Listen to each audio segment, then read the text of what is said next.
आप लोग आप अपना स्वास्थ्य का ध्यान रखें और अपनी तैयारी में जुट जाएं। हमारे साथ प्रीसा आईएएस का ऐप जो आपने डाउनलोड करना है और उस पर जो है ऑनलाइन ऑफलाइन क्लासेज हैं, ऑनलाइन पेड और फ्री तमाम कोर्सेज हैं, उसको एंजॉय करिए। और मैं ये आपको मैसेज देना चाहता हूँ एक कोट्स के माध्यम से कि मुश्किलों से भाग जाना आसान होता है। जुट जाएं, मुश्किलों से भाग जाना आसान होता है। हर पहलू जिंदगी का इम्तिहान होता है। डरने वाले को मिलता नहीं कुछ जिंदगी में, डरने वाले को मिलता नहीं कुछ जिंदगी में, लड़ने वालों के कदमों में जहान होता है। तो ये मोटिवेशनल शेर कोट्स आपको एक अलग दुनिया में आपको प्रेरित करता है जाने के लिए। तो मेरा ये सुझाव है, सबमिशन है कि आप हमारे साथ जुड़िए और प्रेसा आईएएस का ऐप डाउनलोड कर लीजिए और हमारी क्लास ज्वाइन करिए जहाँ पे सफलता की गारंटी है। और हमारा टैगलाइन है IAS by the IAS, IAS by the IAS, IAS for the IAS, क्योंकि हमारी फैकल्टी सारी सिविल सर्वेंट वाले लोगों का ग्रुप है। तो सीधे सीधे आते हैं, पिछले कल आपको हमने हेट स्पीच के बारे में जो न्यूज़ में था उस पर बताया था बहुत सारी चीज़ें। आज हम बात करेंगे, ये जो इम्पोर्टेंट न्यूज़ हमने सॉर्टिंग किया है वो ये देखिए। और इस पर क्वेश्चन ऑलरेडी पिछले साल मेंस में आया है, आईएएस के मेंस में जीएस 3 में ये क्वेश्चन आया हुआ है। क्या क्वेश्चन था? नेशनल वाटरवेज को लेकर के। नेशनल हाईवे तो आपने बहुत सुना होगा, राष्ट्रीय राजमार्ग, और ये नेशनल वाटरवेज, राष्ट्रीय जल मार्ग।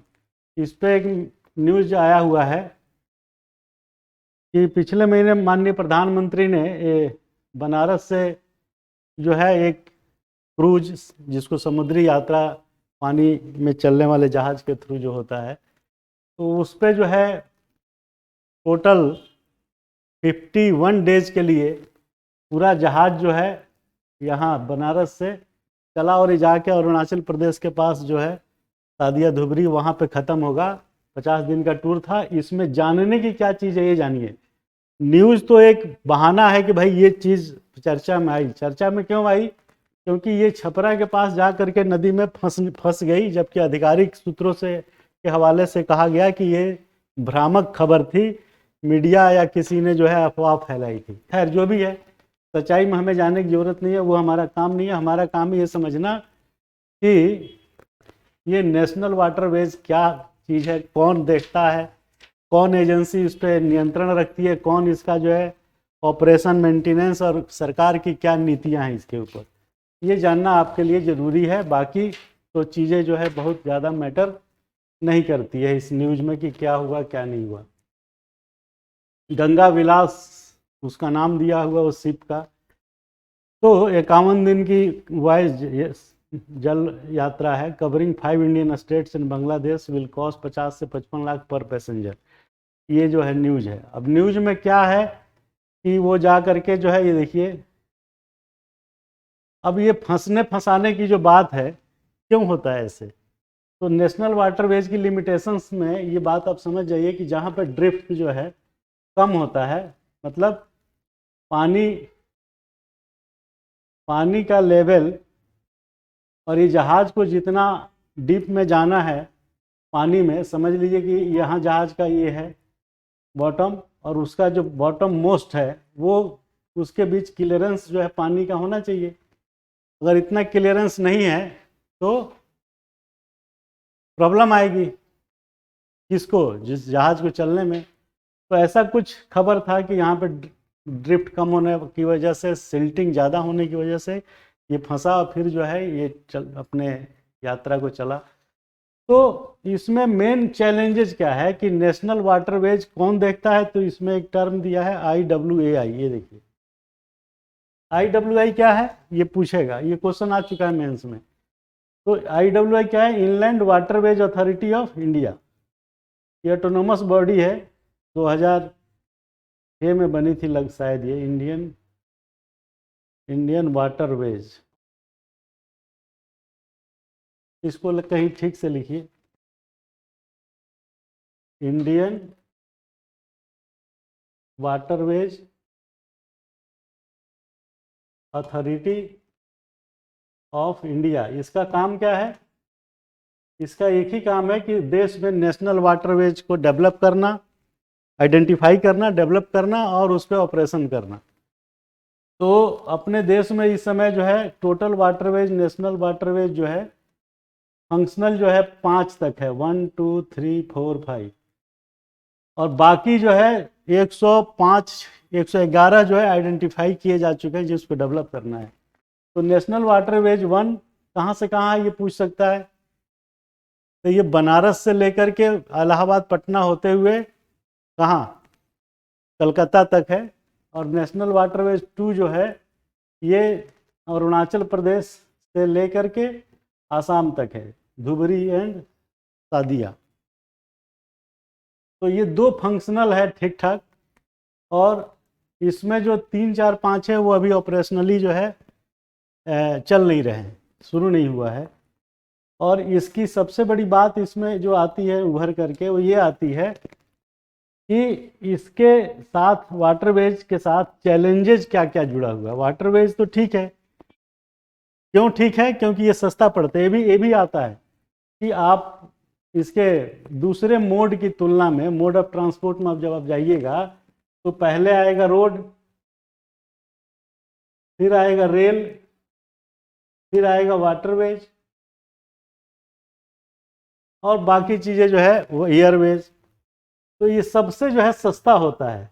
वाटरवेज की कॉस्ट जो है पर किलोमीटर पर टन जो है मात्र 1 रुपया 70 पैसा है, और रेल का मोटा मोटी 1 रुपया 90-95 पैसा है, और रोड का रेल से भी ज़्यादा है, ये 2.5 रुपया पर टन पर किलोमीटर, और बचा एयरवेज ये तो 5-6 रुपया है।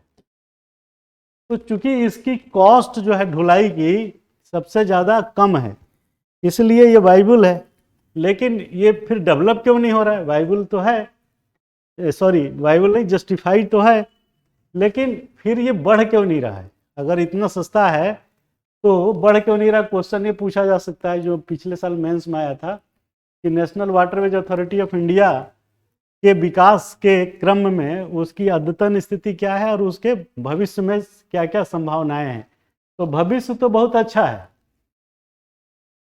भविष्य अच्छा इसलिए क्योंकि सस्ता है ये, लेकिन चैलेंजेज क्या क्या है ये जानना ज़्यादा जरूरी है।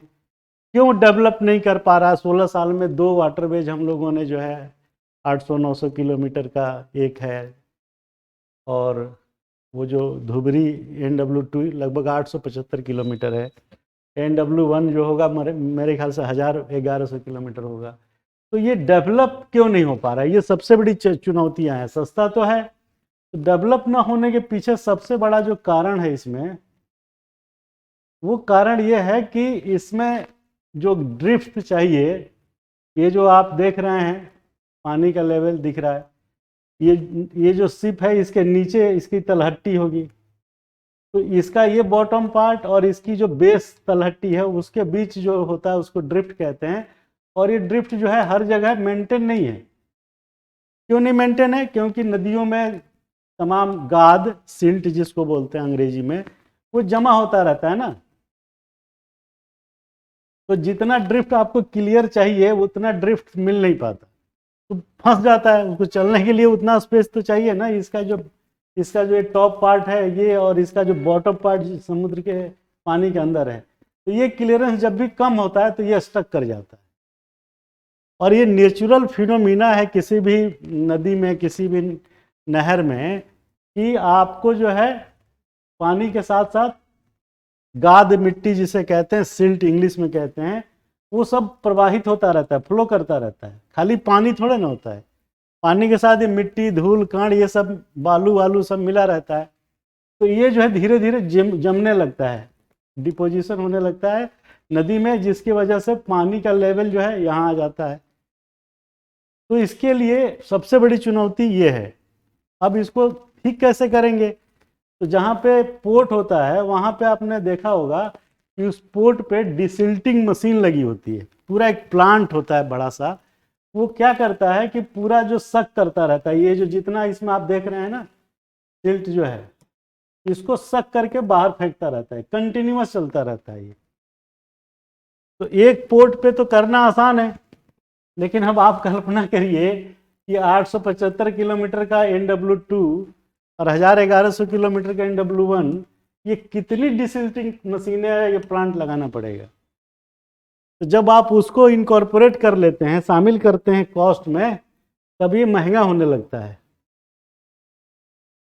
तो इसके विकास में सबसे बड़ी चुनौतियां है मिट्टी के साथ धूल, मिट्टी बालू का जमाव, गाद, सिल्ट। तो सबसे पहला रीजन ये है इसका। दूसरा रीजन ये है कि इसमें टाइम टेकिंग जॉब है। अब देखिए टाइम टेकिंग कैसे है कि टाइम टेकिंग कैसे है, क्योंकि इसकी स्पीड कम होती है ना। अब रेल और रोड की तरह तो 100 की स्पीड से नहीं चलेगा, ये तो 15-20 kmph से ज़्यादा चल नहीं पाता है मोटा मोटी। तो इसके लिए जो है दूसरी सबसे बड़ी चीज़ जो चुनौती के रूप में है वो ये है कि आप इसकी कॉस्ट के रूप में जो ट्रेवल टाइम है वो बहुत ज़्यादा है। ट्रेवल टाइम ज़्यादा है क्योंकि स्पीड कम रहती है। तो ट्रेवल टाइम ज़्यादा होने की वजह से आप इसको नेग्लेक्ट नहीं कर सकते। पूछिए क्यों? ये चुनौतियां हैं, लेकिन इसमें संभावनाएं है, कैसे निकाली जाएगी वो मैं बता रहा हूँ। पहले हमने बताया कि NW क्या है, IWI क्या है, और इसके विकास में तेजी न आने के कारण क्या है वो बताया। अब हम बता रहे हैं कि इसको कैसे जो है इस संभावनाओं को आप यूज कर पाएंगे देश हित में, अपने हित में। तो वो डिसल्टिंग वाली बात आ गई। दूसरा इसकी चुनौतियां हैं कि ट्रेवल टाइम ज़्यादा है। अब ट्रेवल टाइम को तो कम कर नहीं सकते, वो तो स्पीड है भाई पानी में चलने की, उसको थोड़ा बहुत आप इम्प्रूव कर सकते हैं। 15 से 20, 25, 30 जाते जाते खेल खत्म होने लगेगा। तो सबसे बड़ी चुनौती जो इसमें सिल्टिंग वाली थी, और दूसरा जो है कॉस्ट इसमें बढ़ जा रहा था, और तीसरा जो है इसको ठीक करने के लिए कैसे ठीक करेंगे, तो उसमें कॉस्ट बढ़ रहा है। तो ट्रेवल टाइम ज़्यादा होता है। दूसरी क्या है इसमें? Travel time, silting, cost, travel time. तो ये जो है आपकी तीन जो है इसके साथ चैलेंजेस जुड़ा हुआ है। तो सिल्टिंग के लिए तो हमने बताया कि पंपिंग कर लीजिए। कॉस्ट को आप कैसे कम करेंगे, इसके लिए तरीका यह है कि जो इंफ्रास्ट्रक्चरल इन्वेस्टमेंट है उसको जो है थोड़ा सा वो करिए।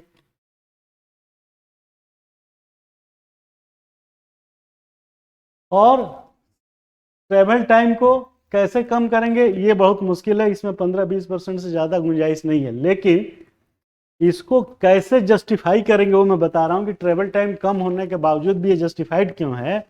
क्योंकि अभी आज की डेट में अगर आप भारत के नक्शे को देखें तो ये गुजरात है, और इधर क्या है, आंध्रा, और क्या बोलते हैं उसको, एक पोर्ट है उसका नाम ध्यान नहीं आ रहा है, तूतीकोरिन। तो तूतीकोरिन से तमिलनाडु में है, ये तूतीकोरिन से कैसे जाता है जहाज, ऐसे। तो ये तूतीकोरिन में जो जहाज आता है वो चाइना से आता है। चाइना से सामान लेके आता है, खास तौर से कॉटन, और ये कॉटन फिर जाता है गुजरात में मुंद्रा, वहाँ पे इसका धागा बनता है, फिर वापस जो है कपड़ा बनने के बाद चला जाता है। तो इसमें टाइम टेकिंग लगता है 12 से 14 दिन। अब सवाल ये है कि जब आपको बल्क कमोडिटी भेजनी है तो ज़्यादा से ज़्यादा आप क्या करेंगे कि आप 12 दिन का इन्वेंट्री अपने पास बना कर रखिए। तो 14 दिन के बाद जो 15वां दिन आएगा उसमें वो डेली के लिए आपके पास माल उपलब्ध हो जाएगा। तो इससे इन्वेंट्री कॉस्ट सिर्फ बढ़ा करके इसका सही इस्तेमाल हो सकता है। तो संभावनाएं इसमें हमने बताया कि कैसी चुनौतियां और उस चुनौतियों के बीच भी क्या संभावनाएं हैं।